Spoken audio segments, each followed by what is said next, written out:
Halo Sobat Investor, kembali lagi berjumpa di program di editorial yang akan membahas tajuk utama pemberitaan yang tersaji di idxchannel.com dan idxchannel TV. Bersama saya Yanto Usdiantono, redaktur pelaksana idxchannel.com. Sobat Investor, bahan makanan apa saja yang telah Anda tampung di kulkas dapur Anda? Sekotak kurma atau sebotol sirup segar pengunggah selera? Atau di tempat lain, gamis serta baju koko atau sejenisnya yang sudah Anda siapkan untuk persiapan nanti saat sholat tarawih perdana tahun ini. Ya, marhaban ya Ramadan. Selamat datang bulan Ramadan bagi umat muslim. Datangnya bulan Ramadan tentu menjadi momen spesial di seluruh umat muslim di seluruh dunia. Bakal serius dan fokus dan bersama-sama beribadah selama sebulan penuh nanti. Pembahasan editorial kali ini tentu tidak akan membahas soal bulan Ramadan dari sudut pandang agama, melainkan dari point of view ekonomi dan bisnis, terutama dalam geliat perekonomian di masyarakat secara keseluruhan. Ya, seperti halnya pada tahun-tahun sebelumnya, momen datangnya bulan Ramadan selalu disambut dengan penuh harapan bahwa roda perekonomian nasional bakal terus turut bergulir kencang, terdorong oleh konsumsi masyarakat yang juga meningkat seiring dengan tingginya kebutuhan di bulan suci. Tak terkecuali juga di industri pasar modal, di mana momen Ramadan seolah panggung bagi sejumlah emiten yang bergerak di sektor konsumer, retail, transportasi, dan logistik, serta tak lupa sektor telekomunikasi yang secara langsung maupun tidak langsung berhubungan dengan aktivitas transaksi masyarakat sepanjang bulan Ramadan. Nah, sebut saja misalnya saham Matahari Putra Prima atau MPPA dan juga Matahari Department Store atau LPPF yang diharapkan bisa melambung seiring ramainya masyarakat berbelanja. Terutama untuk keperluan sandang ya kalau di Matahari dan kebutuhan pokok lainnya di Hypermart atau di Foodmart dan sejenisnya. Lalu juga saham Indofood Sukses Makmur atau INDF serta Indofood CBP alias ICBP yang diharapkan bisa terkerek oleh konsumsi makanan di masyarakat. Atau saham Mayora Indah atau MYOR serta Sumber Alvaria atau AMRT serta saham MIDI Utama atau MIDI seiring lonjakan kebutuhan konsumsi harian sepanjang Ramadan.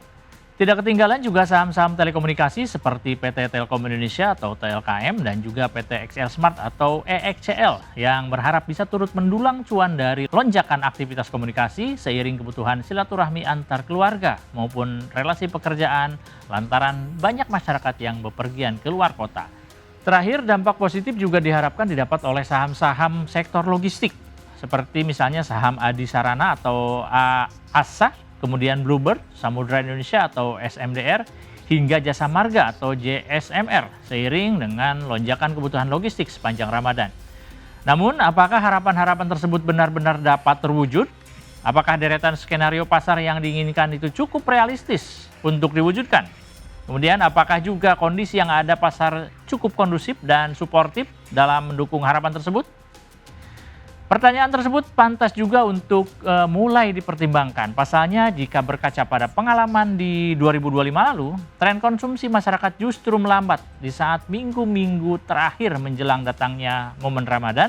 Dan benar saja, gelombang konsumsi yang diharapkan datang justru hanya riak kecil yang benar-benar sampai dan dirasakan secara nasional. Sepanjang Ramadan 2025, jika kita berkaca ke tahun sebelumnya, masyarakat tercatat hanya berfokus pada belanja kebutuhan utama dan benar-benar membatasi jenis transaksi yang sifatnya sekunder, apalagi tersier. Hal tersebut tentu tidak lepas dari kondisi daya beli masyarakat yang saat ini memang sedang demikian challenging. Dan pada akhirnya banyak harapan yang terpatahkan, banyak juga gayung yang tidak bersambut. Tepuk harapan para pedagang sektor retail pun hanya bersambut sebelah tangan. Volume kulakan yang sengaja diperbanyak jelang Lebaran justru hanya menumpuk di gudang tanpa laku di pasaran. Stok-stok pasokan yang telah disiapkan justru mangkrak tak tersentuh dan berujung pada kerugian. Lalu bagaimana dengan kondisi perekonomian nasional yang terjadi menjelang datangnya momen Ramadan 2026 ini? Apakah akan sama dan sebangun dengan kondisi yang terjadi pada tahun lalu? Apakah daya beli masyarakat juga masih rendah seperti tahun lalu? Perlukah para pedagang untuk memperbanyak stok atau justru jangan terlalu banyak berharap sehingga potensi kerugian juga dapat dihindari? Guna menjawab hal tersebut, sinyalemen positif sebenarnya bisa kita harapkan datang dari data pertumbuhan ekonomi nasional yang baru saja dirilis oleh pemerintah melalui Badan Pusat Statistik beberapa waktu lalu. Pada triwulan keempat 2025, pemerintah memang berhasil mendorong perekonomian tumbuh hingga 5,39%, yang sekaligus menempatkan Indonesia pada posisi teratas di antara negara-negara anggota G20. Ini mengungguli Cina dan Arab Saudi yang berada di peringkat 2 dan ketiga. Porsi pertumbuhan ekonomi masing-masing sebesar 4,5% pada rentang periode yang sama. Pesaing terdekat datang dari kawasan Asia Tenggara adalah Singapura yang berada di peringkat keempat dengan porsi pertumbuhan 4,4%, satu tingkat di atas Spanyol dengan porsi 2,8%, sekaligus melengkapi formasi 5 besar.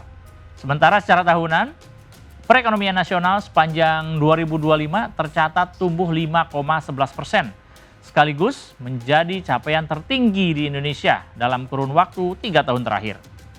Yang menjadi angin segar dari deretan angka tersebut adalah bahwa capaian positif itu rupanya sebagian besar ditopang oleh elemen-elemen yang sifatnya beragregat terhadap permintaan domestik.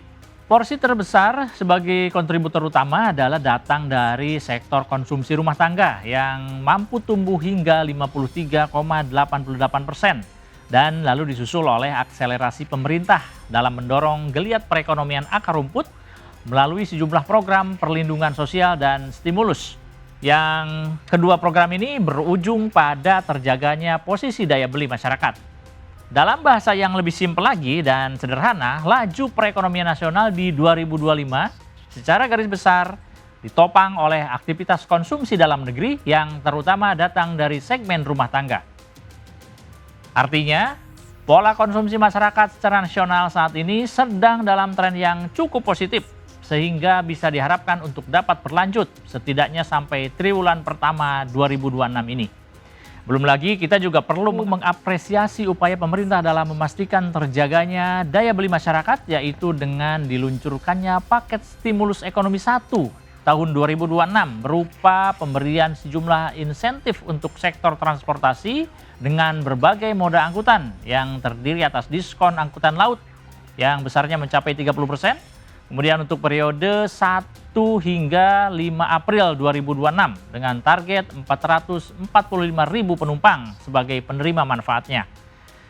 Kemudian juga diskon angkutan penyeberangan hingga 100% dari tarif jasa kepelabuhanan untuk periode 12 hingga 31 Maret 2026 dengan target penerima manfaat sebanyak 945.000 unit kendaraan dan 2,4 juta penumpang. Berikutnya, diskon tarif kereta api sebesar 30% untuk periode 14 sampai 29 Maret 2026 dengan target 1,2 juta penumpang dan dengan total nilai pemberian diskon mencapai 911,16 miliar rupiah. Dengan digelontorkannya paket stimulus tahap 1 ini, pemerintah berharap dapat mendorong geliat ekonomi di masyarakat secara lebih masif sehingga kontribusinya terhadap perekonomian nasional juga menjadi lebih maksimal.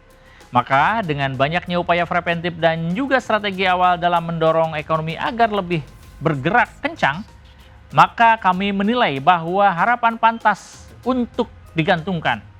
Sebuah harapan bahwa dampak datangnya Ramadan 2026 tidak sekadar riak kecil yang membasahi telapak kaki, melainkan gelombang besar yang dapat membasahi badan dengan cuan yang benar-benar sesuai dengan yang diharapkan. Demikian program di editorial edisi kali ini. Saya Yanto Kusdiantono pamit undur diri. Pantau terus berita ekonomi, bisnis, dan pasar modal hanya di IDX Channel TV, idxchannel.com, dan media sosial IDX Channel. Sampai jumpa.